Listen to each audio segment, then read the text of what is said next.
complicité avec M. Jean Declerc. C'est vous, Yuma et Kabila, na clan na bino na mobimba. Bino ne ko bénéficier au détriment de l'État congolais. C'est simple comme bonjour. On a fait des erreurs en disant non, non, non, non, non, non, non. Vous avez fait des erreurs. Maintenant, où en nous? Parce que c'est le peuple congolais qui a parti. C'est le peuple congolais qui souffre. Na mo cannabis moko. To comme le roi Baboyi. Na mo cannabis moko. To comme le roi Bazoba. Pour l'intérêt à Batou. Non, la République démocratique du Congo est indivisible. Tout le plan de balkanisation, c'est pourquoi même les 26 provinces, Bakabola Kayango, pour l'intérêt Mogo, Tokabwana. Il y a un discours comme la tribalisme, province boyé, et allez représenter le gouvernement. Or, dans ce pays, on a eu un président de l'Assemblée nationale, soit il fond, un président du Sénat, soit il fond, un président Seni, soit il fond, et tous ces gens-là. Bonjour, bonsoir, très chers internautes. Babazu Bakumala Mouya Rolanda Bisso, Namokil Mobimba, Awa Wapi, Nabasango ya Congo, télévision, Rimer de Kinshasa, Bisika Wapi, bonjour, information, ya solo, d'entrée de jeu, naïe, Awa, parce que, Oyo, député, parce qu'on m'a parlé de Bisso, et comme blague, initier pétition contre Papa Mbosso. Là, je suis pas d'accord. Tobeta Masola, Willy Bakonga, Oyo, Tobengi Wilma, Oyo, Ba. Kalaki bongo na Brazzaville place où apengara Akima na mbona biso République na beta masolo ya Est pe na beta masolo ya Albert Yuma ba grande révélation na misa mokonelo ba yimboka ba otu bazui ba ko na ngai na mokili mobimba na pesi bino encore bonsoir bandeko d'entrée de jeu vous allez comprendre que non eza makambo yamine na mboka on. Je pense que bateli va komenga na commentaire Benjamin Poni yazolata linette boena yazolata linette ya fierté yazolata linette parce que nazana problème ya miso soki ba na sali émission sans linette oyo et que ba lumière on ba beta bandeko na bazana studio ba monaka ndenge maya miso ezo tanga ngase kotanga ne maya miso ezo sopana ezo simbate eza suite ya ba poussière nde to tambolaka bisika to ndako range miso ezo mo problème belé to ko senga na ba o nyoso to bazali bato ya motema malamu o ba ko sunga basunga biso poto mona ba minganga so na sala bo parce que oza ba lunettes anti solaire kaka to chango bo parce que soki na salle émission sans lunettes oyo et cause la problème non là tango pour la fierté pour la sentiment on la ta lunette non là tango parce que nous a problème vraiment na misu et na opé sa numéro ya contact les ali bon piste de 143 9 70 40 89 57 piste de 143 9 70 40 89 57 wana ezali soko zali la besoin kuta na ngai to solo pona makambo oyo zotala misu oya ngai obenginga na numéro wana na kembala moko kota parce que un certain Willy Bolia oyo député à FCC a initié autre bengi motion contre Papa Mbosso. Cher député, moi je pense que tout ça va blague te la mboka oyo. Rappelle l'ingité que notre qui n'a pas blague parce que aux alliés servi à la population. Moi je pense que pour des intérêts égoïstes, vous voyez bien qu'il va nous biso ya FCC. Baotaki bongo ko sala memo moko ko esa mokonza mboka ke non on devait sur soi on devait ko pemisa makambu oyo etali ko fandisa gouvernement parce que pour na bango il n'avait pas trouvé gain de cause ba mso ko mako ba ke non biso to saki mabunda ko ya ba mso ba ndako la boina boime awa siko na zo sabino chose vraie na minute oyo il y a une pétition oyo ba initier pour ba ko esa bureau ya Assemblée nationale où ils allaient conduire et papa Mbosso. J'aimerais dire quoi très chers Congolais, j'aimerais dire quoi très chers internautes, il y a non, le pays ne peut pas être prise en otage par 500 personnes. Nous va bien payer aux à la prise en otage pour les individus où ils travaillent seulement pour leurs intérêts.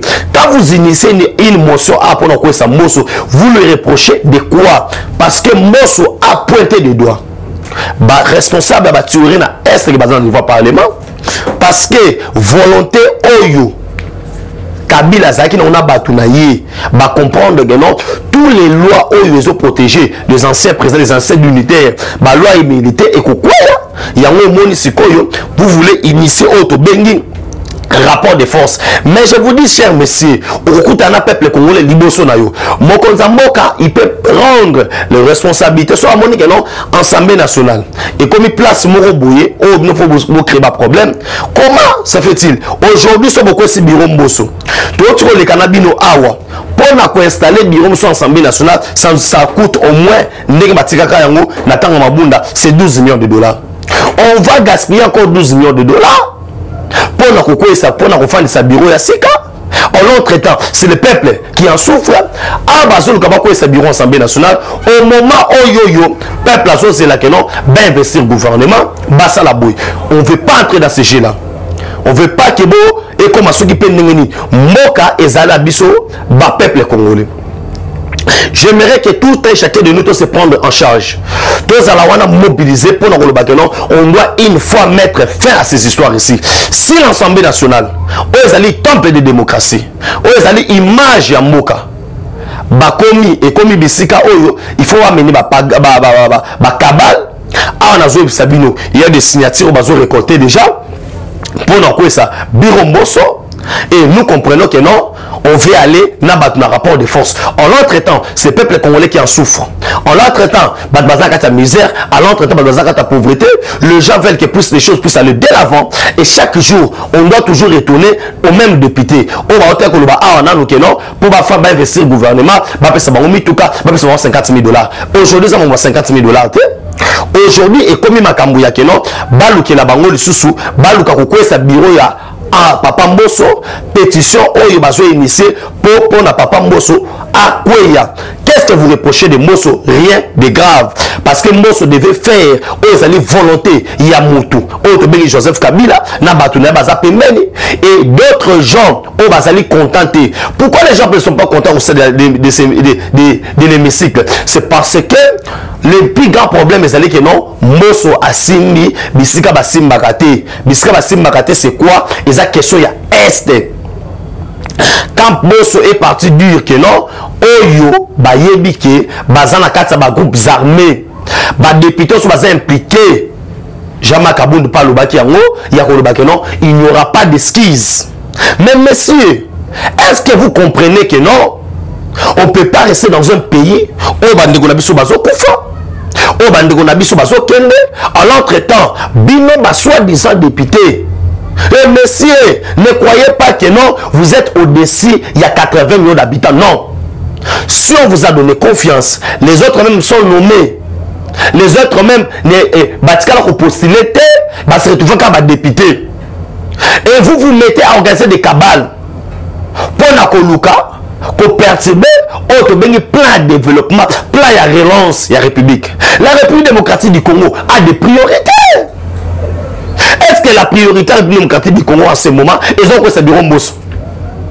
Bon, qui a wawa. Quand on fait le gouvernement, tu as un conseil des ministres, les pays sont bloqués. On a débloqué les choses. Et vous voulez encore créer des mécanismes, il y a qu'on bloquer Makambo. Là, nous n'allons pas être d'accord. Pour cette fois-ci, nous allons d'accord. On ne peut pas admettre que non, un groupe déjà, vieux Willy Bolia, ou Azali député, il y a une pétition. Il y a un retrait pétition. Retrait pétition. Nous sommes dans la démocratie. Oui, mais la démocratie est ma bisso, doit ça n'importe quoi. Tout ce que vous devez faire, vous rôle la minute que député, et ça pour intérêt à peuple congolais. Quelle est base au Yabino? Au Bino Bobundi Lilo, au Aebiso que non, que ne Kamata, que ne Kwe Samboso. Tout ça, nous savons qui est derrière vous. Et quand la minute, tout le monde a combo. On ne peut pas admettre Baboujo Bawana et on ne peut pas accepter que non, ces pays soient pris en otage dans le groupe Moro Yaba individu. Là, nous condamnons Babylone avec dernière énergie. Et que vous ne cherchez pas autre intérêt à Mboka, mais vous avez intérêt à Moko personnel. Et nous avons toutes les informations là.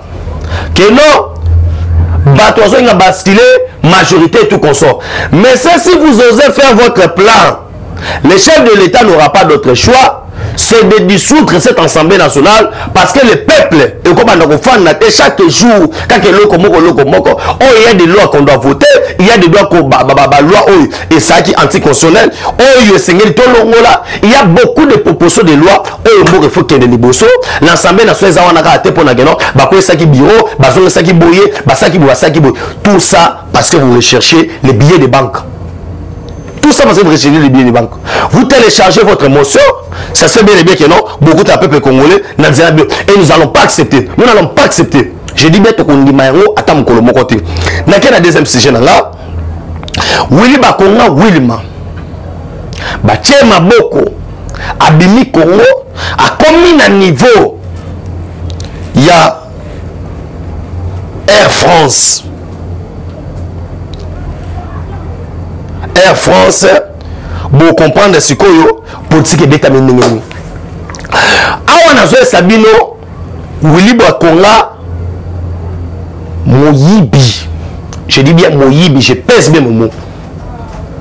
Oyo a télémé qui gratuité de l'enseignement. Gratuité de l'enseignement, Oyo, badane ko finga. Oyo, 5 ans badane ko critiquer. Oyo monga lo ba ke non, tana ngona ne ko quitter. Oh, tout le monde a pensé une chance. Le chef de l'État s'est déployé pour la haute bengi intérêt. Il y a peuple congolais qui sabana et pour tout le monde makambwana nyosoto. Et c'est là qui n'a pas souhaité tozwa mutu moko azwa courage. Courage à nini? Azwa courage. Il y a école bakelo malgré tout ça. Banda de quelque part, moi j'accepte que gratuité de l'enseignement est comme effectif. Et Zala, na Congo, le chef de l'État a pris ce risque-là, il a accepté. Et comme il avait accepté, le chef de l'État ne pouvait pas être partout. Moutazote la politique nationale d'éducation, il y a République démocratique du Congo, c'est bien et bien les ministres, il y a enseignement primaire et secondaire. Mais nakoka mweza nini tomoni tokendaki na makambo bien la gratuité mais effectif ya ba enseignant et mati effectif ya ba école et mati. Or qui était les responsables de ce tournant? C'était bien et bien Willy Bakonga. On va penser qu'il y a une mission qui non atteint la gratuité de l'enseignement. On a commencé à dénoncer Babiloko wana. Batu non batu IDPS binoka bomona ka bino boza malam. Binoka bomona ka bomona ka boy. Binoka bomona ka boy. Binoka bomona ka boy. Et vous allez comprendre dans Simanango que il y avait une main noire. Les gens s'organisaient qui pour dire quoi que non, makamwetali gratuité de l'enseignement, moyen simba ezalité. Moyen simba ezalité, d'où alors biso photo de kato télémélango. Mais côté télémélango c'est dans le sens il y a le bakisa effectif il y a enseignant, ko bakisa effectif à école.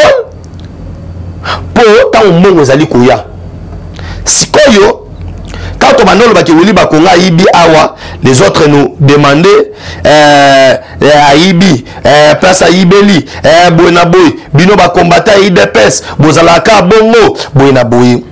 Aujourd'hui, et Makambo Bimi n'emploie ça. Makambo Bimi n'emploie ça comment? Tant ndeko abengi Tony moi basali contrôle. Nzokande Willy Bakonga à côté ça plus de 15 000 fictifs au bazaba jeune à bango ya PPRD.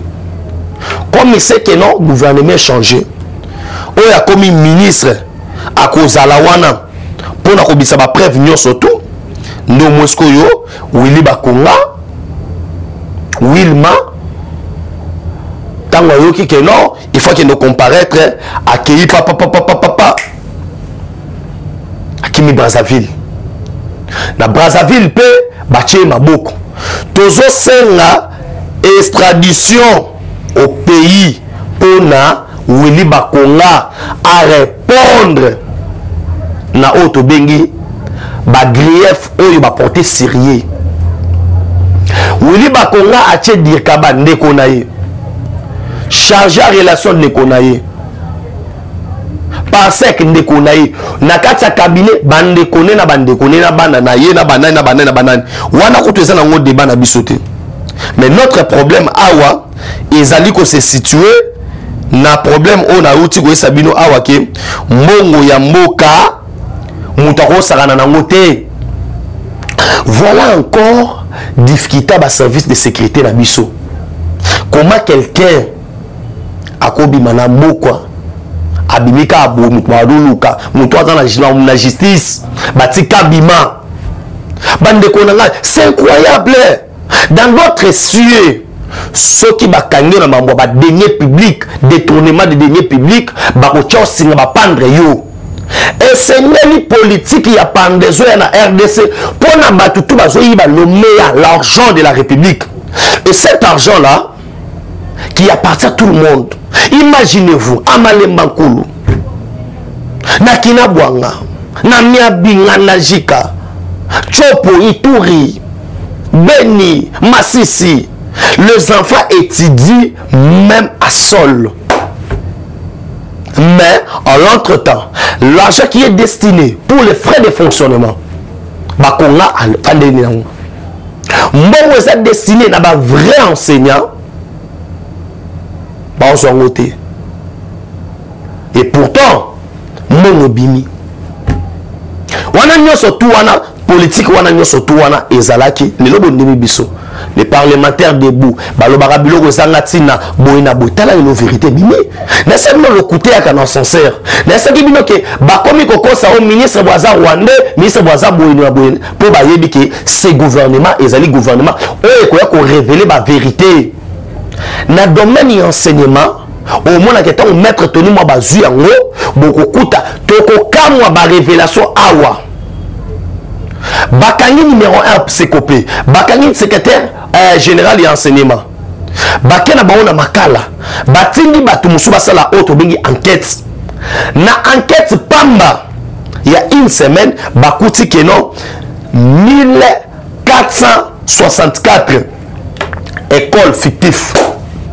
Et ça, on a PDF nangai.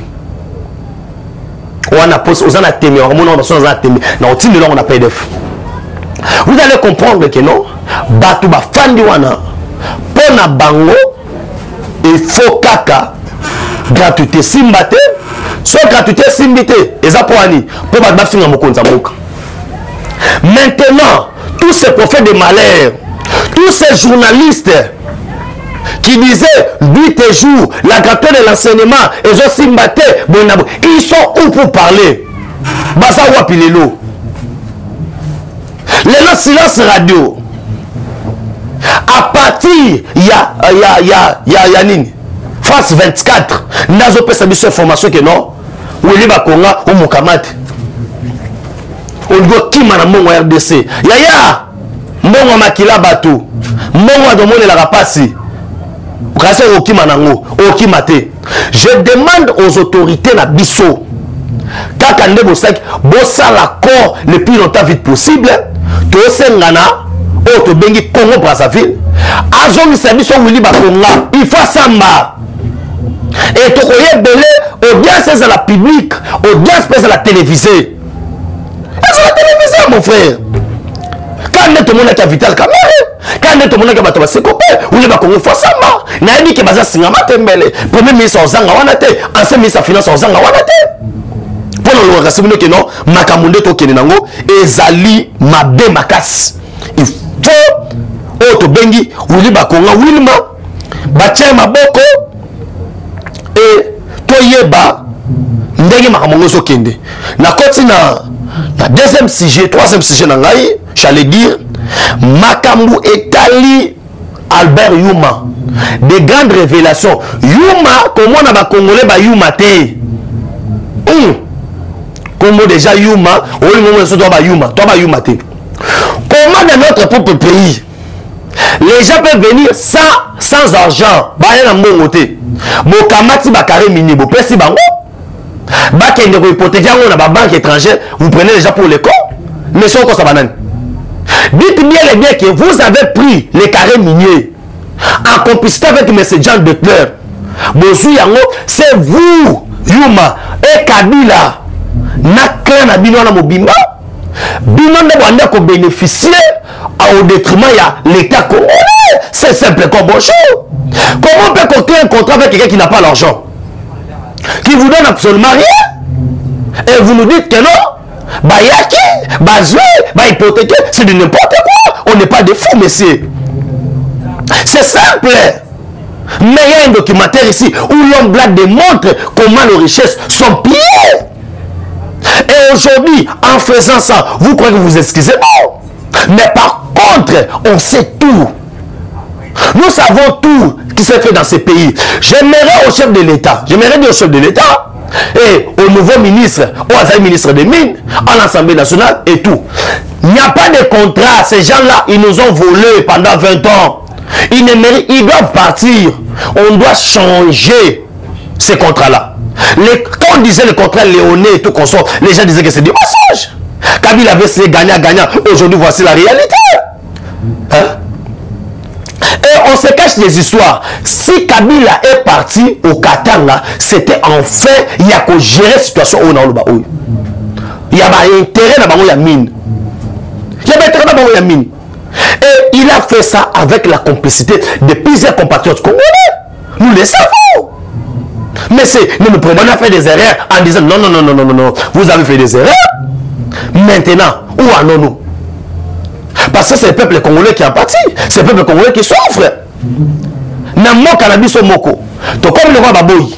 Namo cannabis au moko. To comme le roi Bazoba. Pour l'intérêt à Batou. Non, on dit mayangote. Nous allons faire des marches. Batou en Batka au sommet le romorote. To tegala barope le romorote. Bazo qui peut illégalement.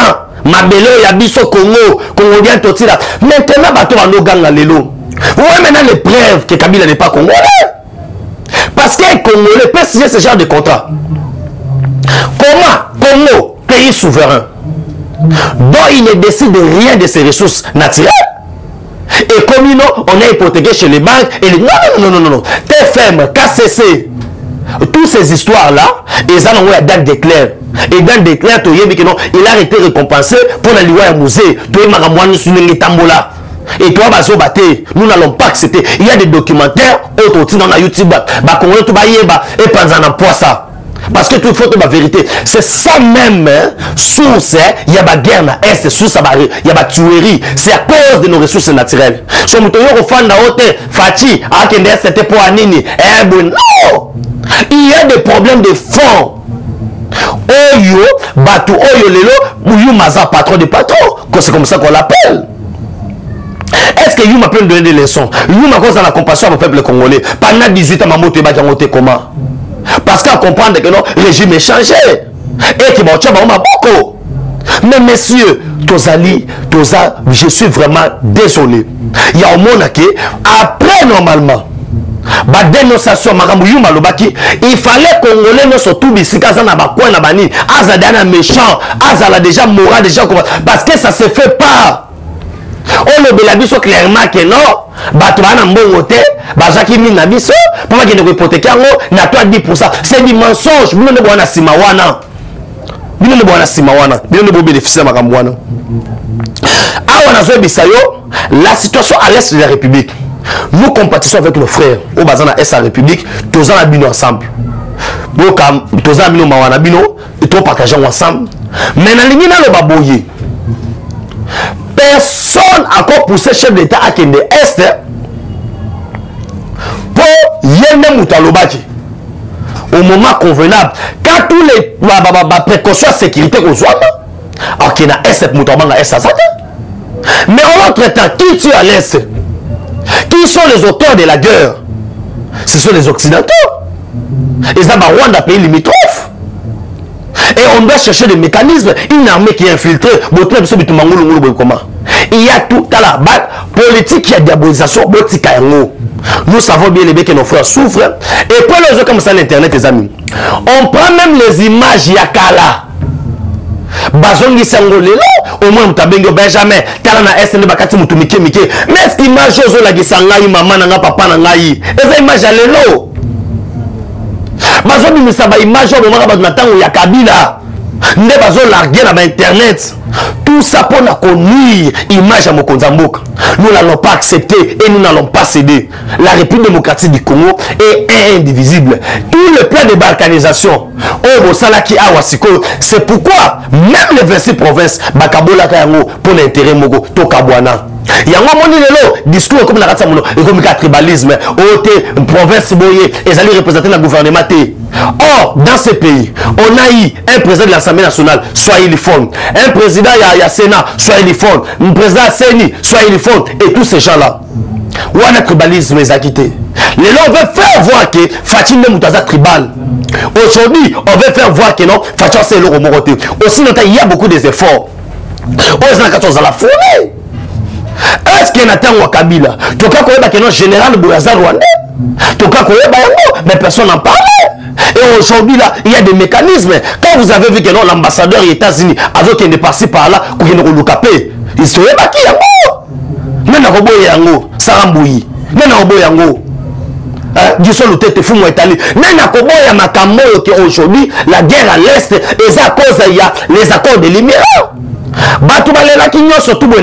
Je n'avais pas la com Bimbaboy. Alors, ce qu'on a un accord de l'Émirat, Tanga Yango, Zoapon Mapping, Zoaccord de l'Émirat. On comprend bien sûr que non, ces pays sont auto-vivants. C'est parce qu'au sommet de l'État, il n'y avait pas un Congolais à 100%. Bon, un accord, qui pouvait signer ces accords ici? N'a signé Yango. C'était Moussé Laurent Désiré Kabila. Et ces accords ont été exécutés. Nathan Joseph Kabila.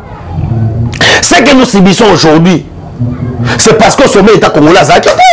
Pour le bobo, on a il y a les miracles. Même si je suis bête, on a signé un accord à Bogoté. Albert Youmata, on ne peut pas signer un accord d'où la République démocratique du Congo bénéficie rien. RDC a produit 500 000 tonnes. Il y a cuivre, il y a minerai. Azotia 67% n'a pas de budget national. Les autres produit plus de 1 million et quelques tonnes par an. Tozotia moins de 17%. Papa, attaque Tango. Attaque Tango. Grâce à ça, il y a déjà dans 4 émissions pour la commune Souka. Attaque Tango. Vous allez m'expliquer comment? Hein? Non, vous expliquez où on est allé Moulamba. Jimmy Congo, mon frère, Yeb Sangaï. Congo, qu'est-ce qu'il veut parler encore? Non, Jimmy Congo, non, ça non, Jimmy Congo, non, ya makamboyo. Et avec ça, vous doit finir la fatigue. Avec ça, les gens voulaient faire voir que non, Fatia c'est le côté. T'as la révélation de Zobima. Les moindres de tous ce sont parlementaires debout. Oh, tu vas Koloba. Après, tu vas me dire que non, Kabila était congolais. Après, on dit que non, aujourd'hui, tu bisous to sangana, poto ina fati. Non, ina fati na nini. Ba révélation tout est bien au grâce à fati. John Numbi balançait déjà mandat de recherche. Balancer avis de recherche, baluka John Numbi, baluka Kalev Moutonde. Nazare Sabino ke Kalev Moutonde, na John Numbi, bana Congo mutabini ate. John Numbi ana Zimbabwe te, ana Congo. Na esibino ke tokolandela mutu moko na moko et la justice congolaise va toujours triompher parce que au sommet déjà la justice tout le monde est déjà que non pas changer président ou en tout cas bima donner Kalouba encore une fois félicitations Moussala Ibanda. Nous sommes Congolais et nous demeurons patriotes. Soutenons Fachi, car Fachi c'est notre frère, Fachi c'est notre sang. Mon numéro de téléphone est plus 43 9 70 40 89 57. Plus 43 9 70 40 89 57. Laissez-moi au moins dire bonjour à quelques personnes. Merci, P. Motenayo, P. Merci à Mingi, Maman Brigitte Kaja. Pourquoi pas appeler ça? Merci. Na Oyangai, Otobenia José, Kitenge, Motema, il y a Mère Milan en direct, il y a Miki Libongo, et puis na bosanité auto bengi na yo Rachel na Clarisse et Sarah Mbouyi na bosanité à toi like to côté mon lobby. Merci beaucoup.